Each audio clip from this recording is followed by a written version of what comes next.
Bulletin की शुरुआत करते हैं बड़ी खबर के साथ। और बड़ी खबर है मंत्रिमंडल विस्तार से जुड़ी हुई। आज शाम 6:30 बजे कैबिनेट का विस्तार होगा। बड़ी खबर आपको बता रहे हैं, राजभवन में सभी नए मंत्रियों को शपथ दिलाई जाएगी। बीजेपी कोटे से 12 विधायक मंत्रिमंडल में शामिल होंगे।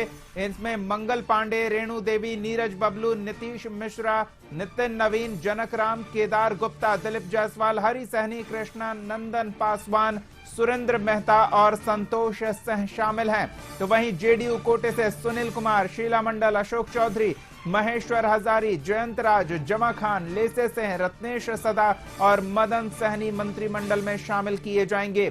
सभी विधायकों को फोन गए हैं।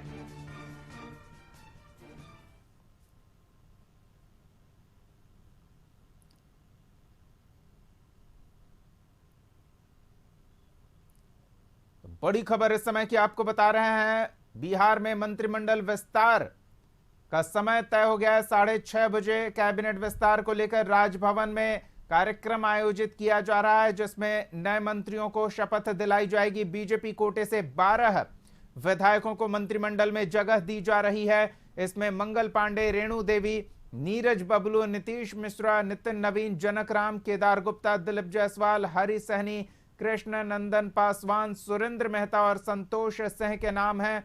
तो वहीं जेडीयू कोटे से सुनील कुमार, शीला मंडल, अशोक चौधरी, महेश्वर हजारी, जयंत राज, जमा खान, लेसे सिंह, रत्नेश सदा और मदन सहनी को मंत्रिमंडल में जगह मिली है।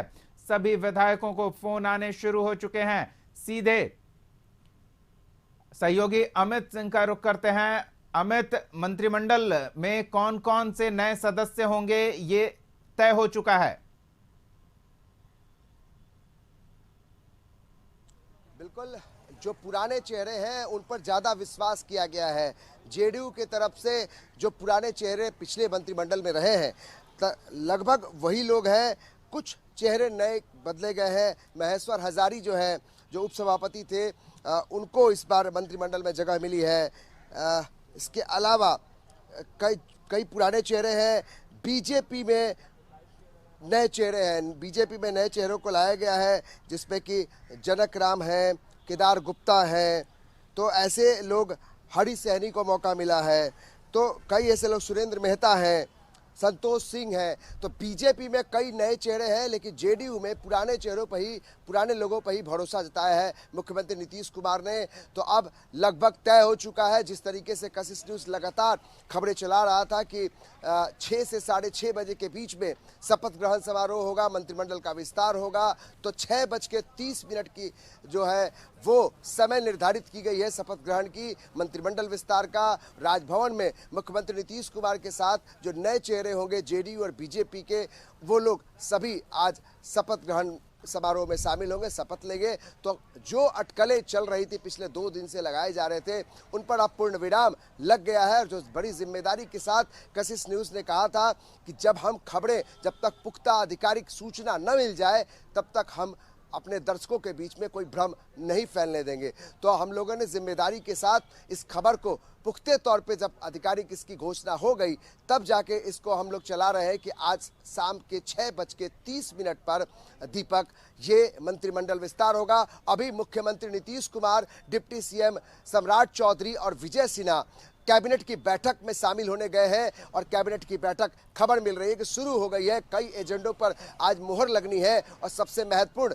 जो 4% जो बढ़ोतरी, महंगाई भत्ता में बढ़ोतरी की जानी है, उस पर आज मुहर लग सकती है। यानी बिहार के राज्य कर्मचारियों के लिए एक तोहफा देने की, एक बड़ा संदेश देने की कोशिश है मुख्यमंत्री नीतीश कुमार की तरफ से।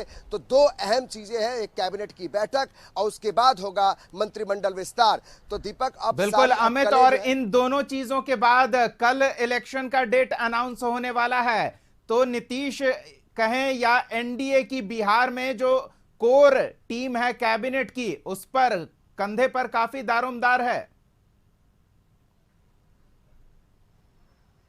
बिल्कुल, ये बिल्कुल आपने सही कहा कि कल जब इलेक्शन कमीशन की पीसी है, चुनाव की तारीखों का ऐलान होना है, उसके ठीक पहले मुख्यमंत्री नीतीश कुमार ने कैबिनेट की बैठक रखी है और अब मंत्रिमंडल विस्तार हो रहा है। तो कई लोगों के कंधे पर बड़ी जिम्मेदारी है। इस पर बात करने के लिए हमारे साथ जो संपादक अशोक मिश्री है। सर, ये बताइए कि अब तो सब कुछ तय हो गया। अब 6:30 बजे 6:30 पर जो तारीख भी है वो भी मुकर्रर हो गई, समय है वो भी तय हो गया। तो अब हम लोगों ने बड़े भरोसे की तरह जो एक जिम्मेदारी थी उसको हम लोगों ने पूरा किया। अब क्या लगता है, कल इलेक्शन कमीशन प्रेस कॉन्फ्रेंस करेगा, तारीखों का ऐलान करेगा। क्या लगता है, कुछ से पहले मुख्यमंत्री नीतीश कुमार ने एक तैयारी शुरू कर दी है। आज से कैबिनेट मंत्रिमंडल का विस्तार, कैबिनेट की बैठक, कई एजेंडों पर मुहर। नीतीश कुमार ने एक तीर से कई निशाने साधे हैं। सबसे पहला निशाना ये कह लीजिए कि विपक्ष के द्वारा जो आरोप लगाए जा रहे थे कि एनडीए में सब कुछ ठीक ठाक नहीं है और इसीलिए कैबिनेट का विस्तार नहीं हो रहा है, तो नीतीश ने वो भी कर दिया। अब कैबिनेट का विस्तार भी हो रहा है। दूसरी बात है कि चुनाव की आहट ही नहीं, चुनाव अब आ गया है। कल चुनाव आयोग की पीसी में अधिसूचना जारी होगी और चुनाव आचार संहिता लागू हो जाएगी। उसके पहले आज कैबिनेट की बैठक करके राज्य के कर्मचारियों को 4% डीए दे करके उनको खुश करने की कोशिश की जाएगी। इसके अलावे जो कई घोषणाएं हैं जो विभिन्न वर्गों के लिए है, विभिन्न कर्मचारी संगठनों के लिए है, कई योजनाएं हैं, इन सारी घोषणाओं को मूर्त रूप देने के लिए आज कैबिनेट की बैठक बुलाई गई। यानी कि समाज के हर तबके के लोगों को खुश करने, उनको संतुष्ट करने की कोशिश बिहार की कैबिनेट करेगी। दूसरी बात है कि आप जो ये सूची देख रहे हैं, उस सूची को अगर आप देखिएगा तो एनडीए का जो जातीय समीकरण है, उसका जो वोट समीकरण है, उसको पूरी तरह से ध्यान में रखा गया। अब कुर्मी में भी अब आप ये समझ लीजिए कि धानुक को भी लिया गया। सुरेंद्र मेहता को लाने का मतलब है कि ये पासवान, चिराग पासवान नए चेहरे हैं सर। तो महेश्वर हजारी को भी, हरी सहनी को मुकेश सहनी के बदले हरी सहनी। यानी कि आप देख लीजिए बीजेपी ने जो तैयारी की है उसमें जातीय समीकरण, उसमें एक तरह से कहिए जो उसका गठबंधन का पिछड़ा अति पिछड़ा का ध्यान ज्यादा रखा गया है, क्योंकि वोट बैंक सबसे बड़ा उन्हीं का। आप मिथिलांचल के इलाके को आप लीजिए, अगर नीतीश मिश्रा को मंत्री बनाया जा रहा तो ये एक संदेश देने की कोशिश की जा रही। इसका मतलब है कि लोकसभा चुनाव उन्हें नहीं लड़ाया जाएगा, ये आप समझ लीजिए।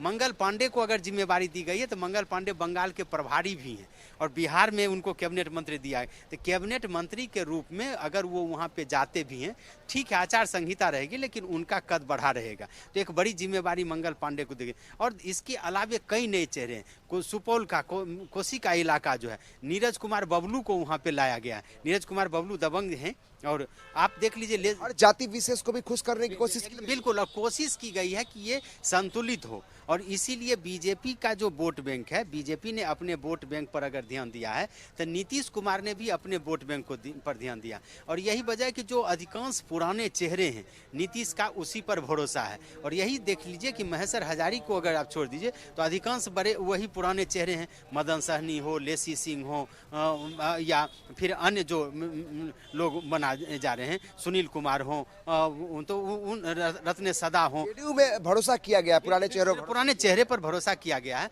और ये कोशिश की गई है कि जो समीकरण है उसका पिछड़ी अति पिछड़ी जातियों का उसमें किया गया। एक बात इसमें आप देख लीजिए कि जो माई समीकरण है उसमें एक चीज की कमी की गई है। आप ये देख लीजिए, अल्पसंख्यक में एक तो है चेहरा, लेकिन यादव में अगर आप देखिए तो कोई वैसे बड़े चेहरे जमा खान को लेकर असमंजस की स्थिति बनी हुई थी, लेकिन वहां भी ध्यान रखा गया है नीतीश कुमार की तरफ से कि मुस्लिम चेहरा होना चाहिए। बिल्कुल, मतलब मुस्लिम विहीन कैबिनेट न हो, यह ध्यान रखा गया। जबकि एक भी मुस्लिम विधायक नहीं है, जमा खान भी बाहर से आए हैं उनको, लेकिन इसके बावजूद भी उनको तवज्जो दी गई है, उनको रखा गया। आप देख लीजिए, कल तक लग रहा था कि अशोक चौधरी के बारे में उहापोह की स्थिति थी कि जमुई से चुनाव लड़ेंगे। प्रेस कॉन्फ्रेंस किए थे, लग रहा था कि मतलब असमंजस की स्थिति उधर भी थी, लेकिन वहां भी लेकिन वहां भी दिया गया था। दलित चेहरे को भी, चाहे महेश्वर हजारी हो या अशोक चौधरी हो, वो वैसे चेहरों को भी लिया गया। और दोनों तरफ से एक तरह से कहिए कि जदयू का जो वोट बैंक है, पिछड़ी अति पिछड़ी जाति, जिसको नीतीश कुमार मानते हैं कि हमारा सबसे मजबूत वोट बैंक है, वहाँ तवज्जो दी गई है।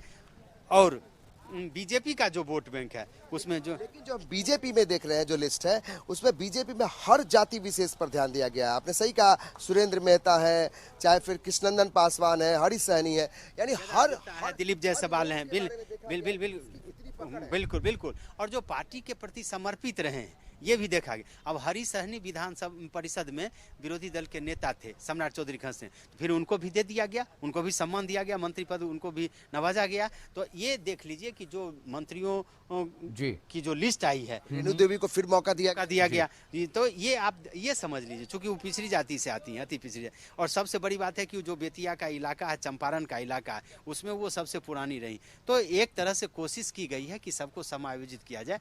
और इसके पीछे और देखिए कि लोकसभा चुनाव के मद्देनजर भी रखें, हर लोकसभा में किसकी कितनी अहमियत होगी। अगर हम इस पर विस्तार से चर्चा करेंगे तो बहुत विलंब हो जाएगा, लेकिन हम चर्चा करेंगे तो आपको बताएंगे कि हर लोकसभा के लिए एक फिट मंत्री बनाया गया ताकि वो उस इलाके में जाकर के यानी ये तय किया गया है यहाँ से दीपक कि मंत्रिमंडल का जो विस्तार हो रहा है, इसमें हर उस चेहरे को, हर जाति विशेष का ध्यान में रखते हुए उनको रखा तो गया है, लेकिन निशाने पर 2024 का लोकसभा चुनाव है। बिल्कुल अमित, स्पष्ट है कि न सिर्फ बिहार के पूरे भौगोलिक क्षेत्र से भी अलग अलग जगहों पर प्रभुत्व वाले लोगों को कैबिनेट में जगह दी गई है, बल्कि सामाजिक संरचना का जो ताना बाना है उसका भी बाकायदा इस्तेमाल किया गया है इस कैबिनेट विस्तार में। चलिए हम इस पर लगातार नजर बनाए रखेंगे। धन्यवाद अशोक जी आपका, और धन्यवाद अमित इन तमाम जानकारियों के लिए।